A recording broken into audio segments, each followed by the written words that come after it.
Араба күні туралы не білеміз? Мына тарихи оқиға Араба күнінің қадірін бағалауға үндеп тұрғандай.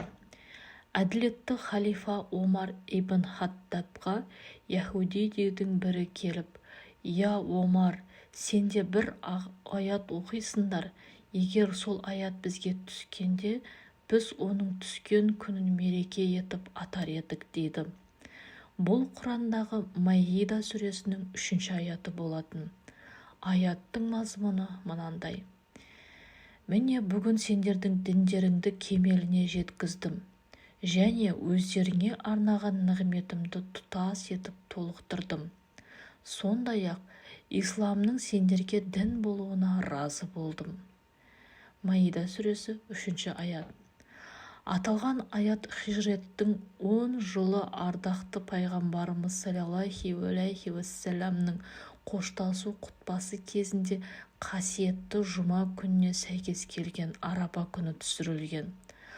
Аят түсіп жатқанда сүйікті пайғамбарымыз саллаллаху алейхи уассалам Адба дейтін түйесінің үстінде Арафа тауында тұрған еді. Алладан түскен уахидидің салмағына шыдай алмаған түйе шөгіп кетеді. Міне осының бәрінен хабардар Хазіреті Омар, біз ол күнді де және сол күні бұл аяттың пайғамбарымызға саллаллаху алейхи уассаламға түсірілген жерінде білеміз, деп әлгі яһудиге жауап қайырған екен. Жалпы бұл күннің артықшылығы неде білесіз бе? Арапа жақсы амалдардың топтас күні десек болады.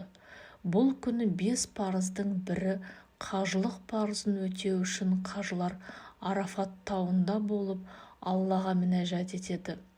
Кім Арафатта тұрмаса, қажылық ғибадатын орындамаған болады. Пайғамбарымыз алейхи уассалам, қажылық дегеніміз Арафат.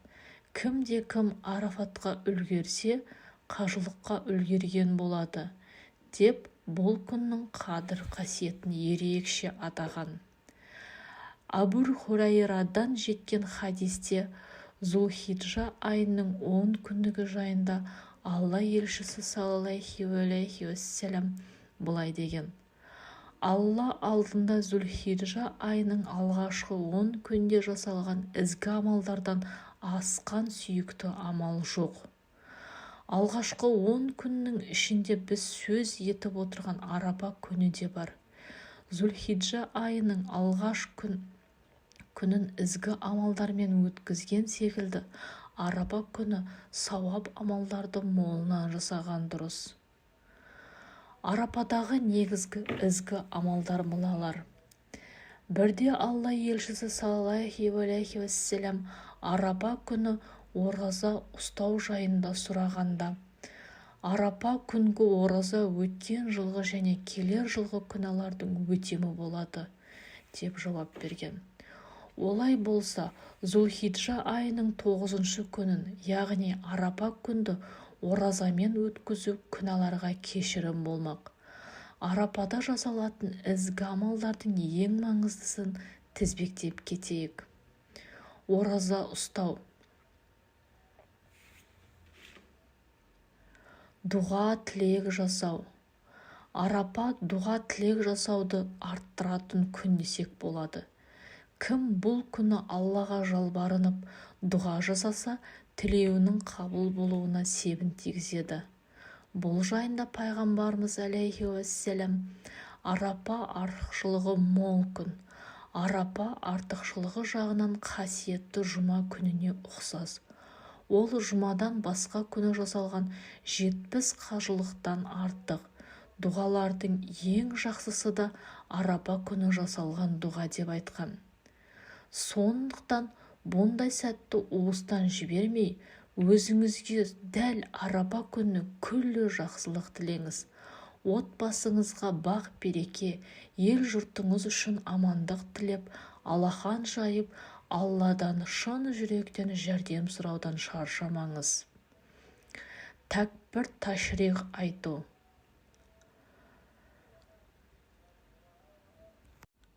Арапа күні біздің елімізде және де барша мұсылман мемлекеттерінде айтқа ерекше дайындық жасап, дастархандарын әрлеуге кіріседі. Жаңа киімдерін дайындап, айт күніне ерекше дайындық жасайды. Елімізде Арафа күні 2 рет болады.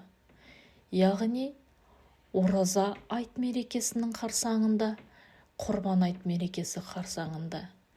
Мінеки осы 2 күнді жіберіп алмай, Аллахтан шын жүректен жақсылық тілеп, дұғада болайық. Егер видеом ұнаса, лайк басып, тіркеліп кетіңіздер. Қазақша контентті қолдап, маған қолдау көрсетіңіздер. Алла разы болсын.